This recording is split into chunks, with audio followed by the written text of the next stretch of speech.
One of the most common questions I get asked is, how do I increase my retention time, my breath hold time? So the first point I want to make is it really important? Lots of people get caught up in trying to follow the clock. Okay, they want to beat their personal best, they want to hold their breath for longer. And yes, there is some benefit to increasing your retention time.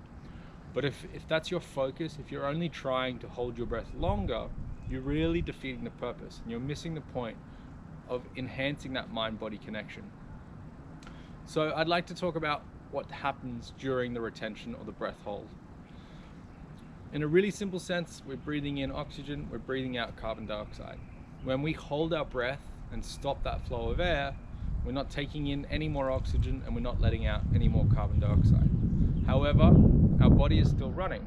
On a cellular level, everything's still using up oxygen and creating CO2 and energy.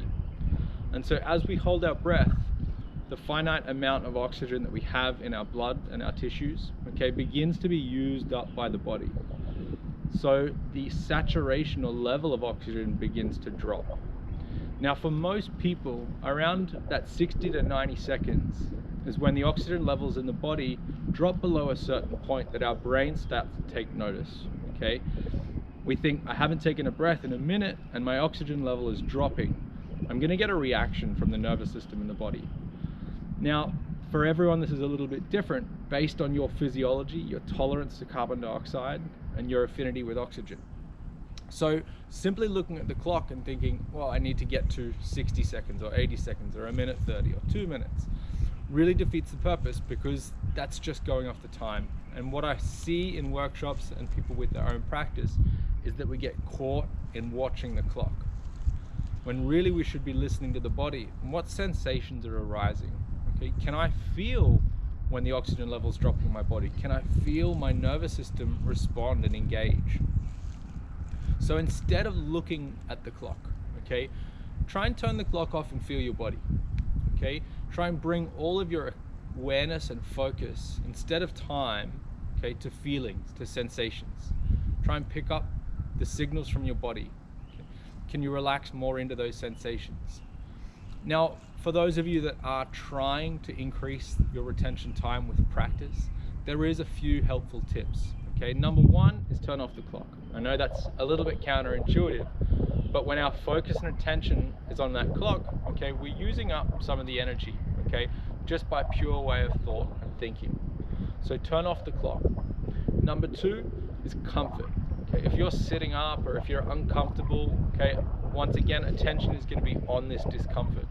If you're moving and sort of fidgeting, again, we're using up oxygen. So before you begin your practice, try and find a position that's really comfortable for you. Have a stretch, move your shoulders, your hips, your back. Make sure that you're in a position that you can stay nice and still. The third is what's happening up here. Every process in our body uses oxygen, including thinking. So if you're sitting there and going over what might be happening today, what you have to do later, okay, thinking, then you're starting to use up that oxygen. And the quicker you use up the oxygen, the shorter the retention time. So really try and still the mind, quiet the mind. My tip or trick for that is really to come back to the sensations in your body. Maybe you can pick up your heartbeat, maybe you can feel your circulation, or just simply the weight of your body on the floor or the mat. So take your attention away from the clock and bring it inside. Make sure that you're comfortable. So if you've been out walking or exercising, give yourself a little bit of time for your body to settle down. Okay, and make sure that your practice is dialed in, okay, so you're breathing in a way that's not overly stressing the body on a mechanical level. The better you get at tolerating increasing levels of carbon dioxide, the longer your retention will be. I'll explain how to increase your tolerance to carbon dioxide in a subsequent video.